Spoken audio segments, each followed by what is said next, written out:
you also were very instrumental in bringing Muhammad Ali back into the ring. And he fought is it Jerry Quarry? Jerry Quarry. Here in Atlanta. Can you tell us a little bit about that? What year was that? I think that was... He fought it, October the 26th, 1970, Okay. was when the fight was held at Atlanta, Atlanta, I guess you would call it Atlanta Auditorium, but it held only 5,000 people, the smallest venue. We didn't have a big venue then, but it's Atlanta Auditorium. It held only 5,000 people, and now it's owned by Georgia State. But it happened that I was in my office, and I got a call from a fellow by the name of Harry Pett, who said that his son-in-law was in New York and could get a license for Ali if he had a place to fight. No, not to get a license, but he could get Ali into the ring if a city or a place where he could fight in a city. And Harry Pett said to me, someone told me to call you. He said, we've tried in other cities to get him a place to fight, but we've not been successful. Someone told me to call Senator Leroy Johnson, and he thought that I could get him to fight in Georgia, in Atlanta. So I said, Mr. Pett, I said, I'm not sure, but let me give some thought to what you've said, and let me get back with you in 2 or 3 days. He said, okay, do that. So I called the people in my office together and said to them, search the record, find out whether Georgia has any law dealing with boxing. And they did that. About 2 days it took them to do what they had to do, but they came to me and said, we've searched the law, and Georgia has no law at all dealing with boxing and the boxing ring, boxing matches. And we have no boxing commission in Georgia.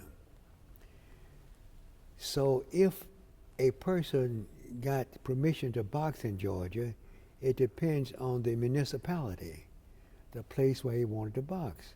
But there's no state law dealing with the question of boxing commission or boxing itself. So when they told me that, I sat down. The mayor of Atlanta was Sam Marcel, the first Jewish mayor in Atlanta, and the person whom was my friend that I helped get elected. Sam Marcel was running against Rodney Cook. Rodney Cook was a Republican, Sam Marcel was a Democrat.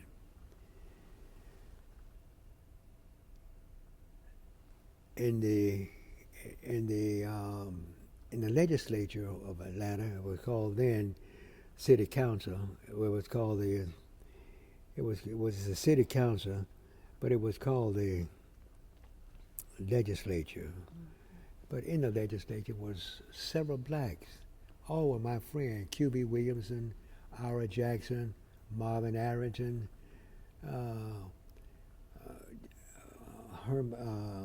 another Jackson, but they were my friends.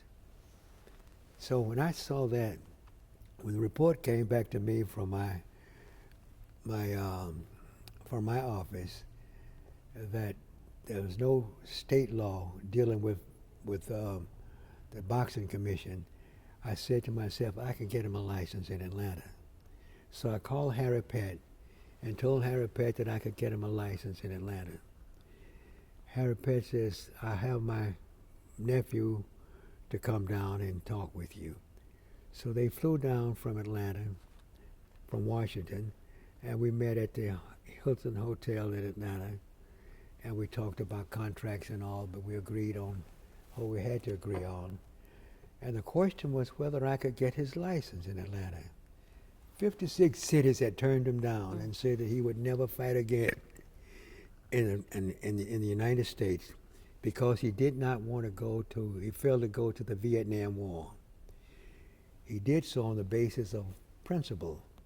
His religion required him to say no. His religion was opposed to war.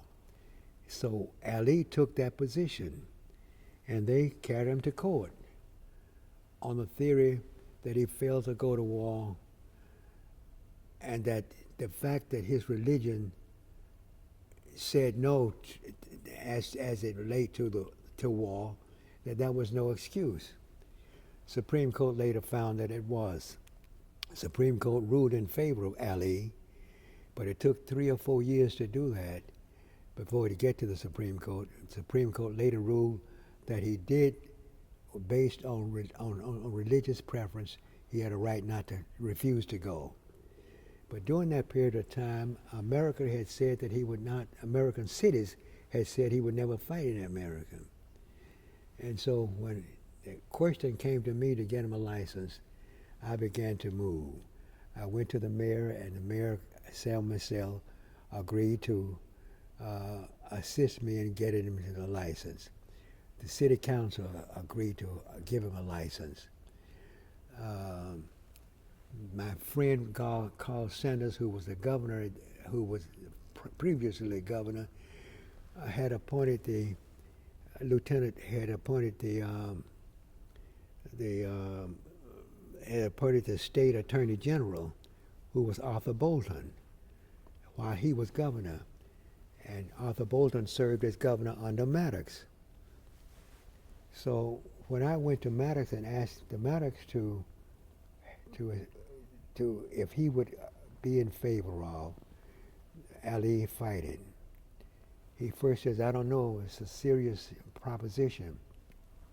Maddox's son had gotten involved in a situation in Cobb County 2 weeks before I went to Maddox to see him, to ask his permission to have the fight in Atlanta. His son had taken hubcaps of something from the store, from the cars, and had been brought to court on those issues. And he had a trial a week and a half before I went to Maddox. And the court said, every man deserves a second chance. It says, even though you committed a crime, you deserve a second chance. Instead of sending you to jail, I'm going to have you to report back to the court every week and pay a fine, community service, and report back to the court every week. But he said every man deserves a second chance. When I went to Maddox and asked him if he would approve, if he would not object to Ali coming to the fighting in Atlanta, he started raising some questions about Ali. And I said, Governor, Ali doesn't want to go on welfare. And the Governor Maddox was opposed to welfare, thinking that all black people would go on welfare. And I said, only thing he knows what to do is how to fight, to box. And I said, Governor, every man deserves a second chance. That must have had some reference to what the judge said to his son. So he said to me, on with the fight. So I walked outside of his office, and Aubrey Morris from WSB said, what did the governor say? I said, Governor said, on with the fight. So newspaper print that evening was, Maddox agrees to Ali fighting. That night, the Ku Klux Klan and the White Citizen Council someone shot into my window, and we lived on 372 Larchmont Drive. And the Attorney General was Louis Slayton. He sent guards over there to make sure that we were safe. The next day, the Atlanta Journal-Constitution said that Maddox says no, he will not fight in Georgia. He changed his position once the Ku Klux Klan and the White Citizen Council opposed it. So that morning I called Carl Sanders. I said, Governor, I said, we got a problem. Maddox has changed his position. He says that we cannot have the fight. So Sanders says, I'll get back with you later. Obviously, he called Arthur Bolton, who was his attorney general. He appointed Bolton, but he'd gone out of office, and Bolton was attorney general under Maddox. So Carl Sanders called him, told him what the situation was, and the attorney general, Arthur Bolton, made a statement that night that the governor had no authority to stop the fight because Georgia had no laws dealing with the boxing commission, and that if the fight is stopped, it has to be done by the municipality, the municipality where he was to fight, which would be the city of Atlanta, the mayor, and city council. When the Arthur Bolton came out with that statement, it appeared in the Journal the next evening. Maddox said, well, I will not go against the Attorney General of the state of Georgia. It meant then that we had a clear road to putting Ali in the ring. We went to Detroit to talk to Smokey, to talk to the boxer who was called Smokey what? To fight Ali for that evening. And he told me, he said to me, if you can, we've been down this Penrose Pass so many times. 56 cities had turned it down. In the beginning they said he could fight, but before the fight come on, they stopped him.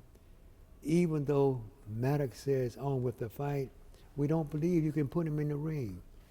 If you put him in the ring before the fight, to prove that he can fight in Atlanta, we will let Joe Frazier, fight Ali.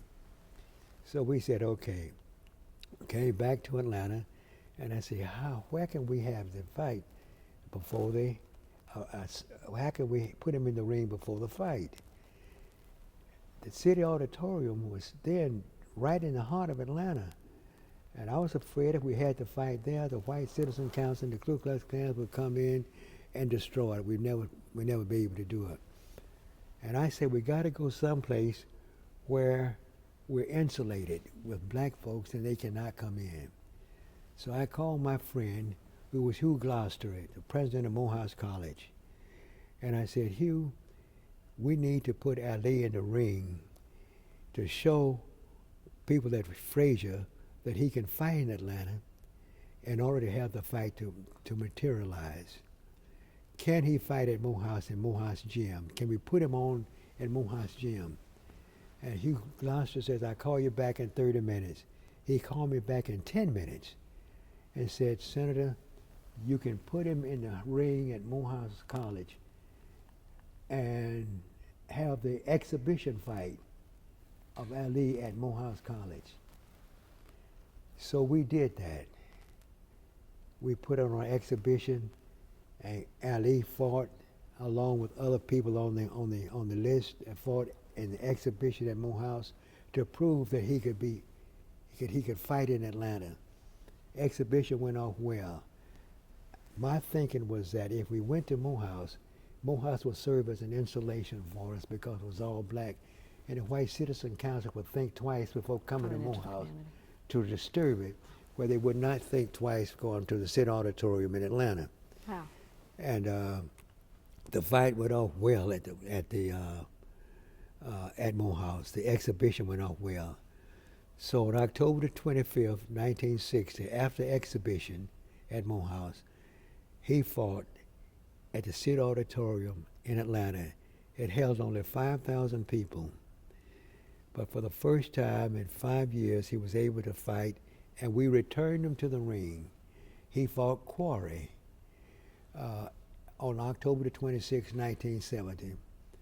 He won the fight, and then he went right back into the ring and became champion again. Wow.